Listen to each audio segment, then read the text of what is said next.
번째 칼빈 기독교 강요 강독을 시작하겠습니다.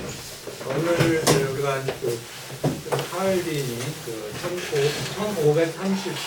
1535년에 프랑스와 1세에게 드리는 그 편지 그걸 이제 작성을 했거든요. 근데 일단 이 배경, 이 편지를 작성한 배경에 대해서 우리가 먼저 간단히 살펴보고 그 내용으로 들어가도록 하겠습니다. 나눠드린 자료 이렇게 참조하시고, 우리가 지난주에 이제 일반적으로 칼빈의 어떤 삶에 대한 개요를 우리가 살펴봤던 그 내용의 일부입니다. 칼빈이 언제 종교 개혁으로 회심했는지, 이게 이제 캐톨릭에 맹신했다가 개혁 사상, 개혁 운동으로 이렇게 전환, 이걸 이렇게 표현하는 겁니다. 회심을 그렇게 이해하시면 됩니다.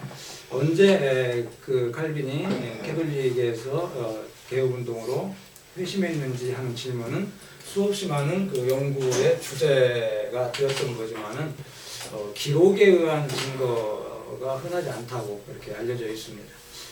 칼빈 자신이 1557년, 그러니까 기독교 강요가 처음 나오고 20년이 지난 그 많은 시간이 좀 흐르고 난 뒤에 시편 주석 서문에서 갑작스러운 회심이라고 하는 표현을 처음 사용을 했습니다. 이 칼빈은 자기 자신의 어떤 자전적인 기록에 대해서 굉장히 인색했습니다. 별로 기록을 남기지 않았습니다.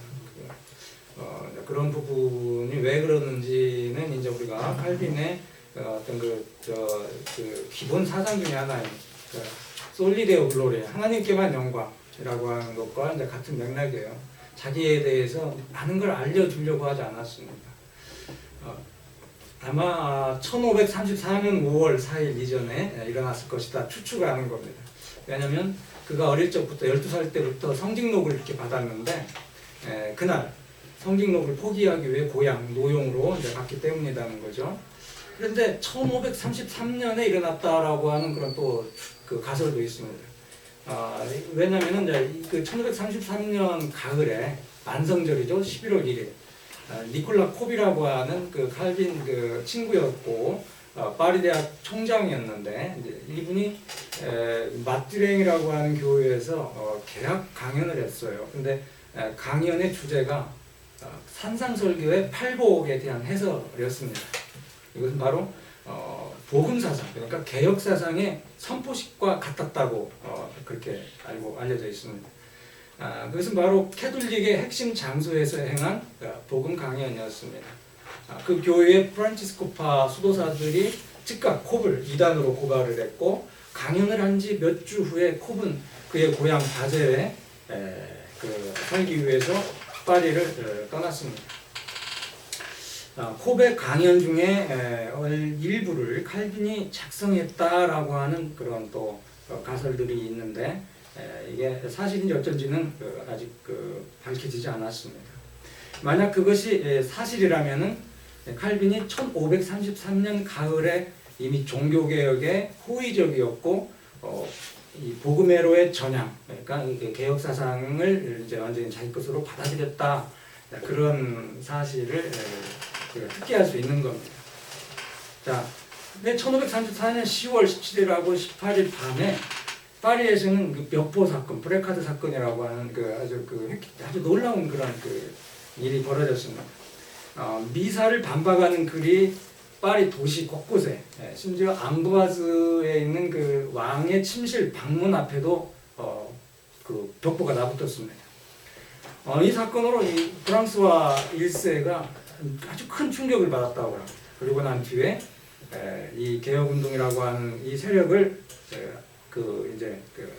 잡기 위해서 심한 탄압을 감행하기 시작합니다. 이 사건에 칼빈이 개입된 것은 아니었습니다. 근데 1533년 그 만성절에 있었던 그 사건에 칼빈이 깊이 관여되어 있지 않을까라고 하는 의심을 받고 있었기 때문에 파리를 떠나야 했고, 앙굴렘을 거쳐서 당시 많은 사람들이 피난처로 택했던 바젤을 그의 거처로 삼았습니다. 좀 그 후에 잠시 후에 이 프로젝터로 그 칼빈의 어떤 그 삶을 추적하면서 좀 이렇게 살펴보려고 합니다. 그건 좀 기대하셔도 좋을 것 같습니다. 그리고 칼빈은 뒤늦게 1534년 가을 파리에서 어떤 일이 일어났는지를 전후사정을 자세히 알게 되었습니다. 그의 절친한 친구들 가운데 몇몇이 아주 잔혹한 방식으로 탄압과 죽임을 당했다는 거죠. 어떤 친구는 화형을 당하면서 미리 혀를 뽑히는 그런 아주 잔혹한 그 처형을 당했다고 합니다. 그래서 그 모든 사람이 더는 일할 수 없고 자기들의 신앙을 증언할 수 없었기 때문에 칼빈은 이제 자기 자신이 그 모든 일을 하지 않으면 안 된다, 감당해야 한다라고 하는 생각을 가졌다고 합니다. 그가 이제 아래에 나오는 인용문은 시편 주석, 아까 말씀드린 시편 주석 서문에서 밝히고 있는 기독교 강요 저술 의도라고 할 수 있습니다. 내가 바젤에서 소수의 사람들에게만 알려진 채 숨어 지내는 동안 프랑스에서는 여러 명의 신자들과 거룩한 사람들이 화형을 당해 죽었다. 외국까지 들려온 그 화형에 대한 소문은 대부분의 독일 지역에서 매우 나쁜 일이라고 받아들여졌고, 그로 인해서 그 같은 폭정을 행하는 자들에 대한 분노를 불러일으켰다. 그래서 그런 분노를 진정시키려고 거짓말투성이의 유감스러운 어떤 소책자들을 유포시켰다. 그 책은 몽상과 허위사실로 종교뿐만 아니라 모든 정치 질서를 전복하려는 제세력파들과 혹세 무민하는 자들 말고는 잔인하게 처단한 사람이 없다는 것이었다. 이러한 법정의 도구들이 그들의 위장을 통해서 노렸던 목적은 분명했다. 그 첫 번째 목적은 수많은 무지한 죄를 흘리게 했던 불명예를 거룩한 순교자들이 죽은 후에 그들에게 돌려서 묻히게 하려는 것이었다는 거죠. 그 둘째 목적은 나중에 그들이 누구의 마음에도 격한 동정심을 갖지 않고 가련한 신자들을 살해할 수 있는 모든 수단을 다 강구하고 동원하려고 하는 그런 속셈이었다는 겁니다. 이러한 그들의 목적을 관찰해 볼 때, 만약 내가 나의 능력을 다해서 그들과 맞서지 않는다면 나의 침묵이 비겁과 변절자라는 비난으로부터 옹호될 수 없다는 것이었습니다. 이러한 생각들이 나로 하여금 기독교 강요를 출판하게 했습니다.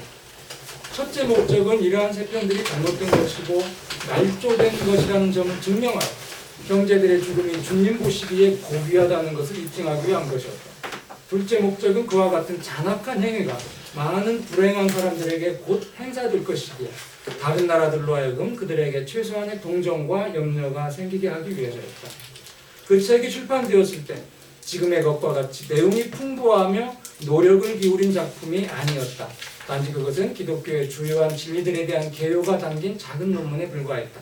그러나 그 책은 다만 파렴치하고 중상모략을 일삼는 아첨꾼들의 야비하고 사악한 비난을 받았던 사람들에 의해 지켜진 신앙이 무엇인가를 사람들에게 알기 위한 의도로 출판되었다. 그러니까 이제 이 시편 주석 서문에 나오는 이 말은 이 기독교 강요가 본질적으로 프랑스의 복음적인 신앙을 옹호하자는 것에서 의도되었고, 그리고 저자의 주요 목적들 가운데 하나는 그의 동료 신자들이 비난을 받은, 특히 외국 국가들이 보는 바로는 죄로부터 결백하다, 그들은 별로 죄가 없다라고 하는 것을 분명하게 보여주려는데 이제 목적이 있었습니다.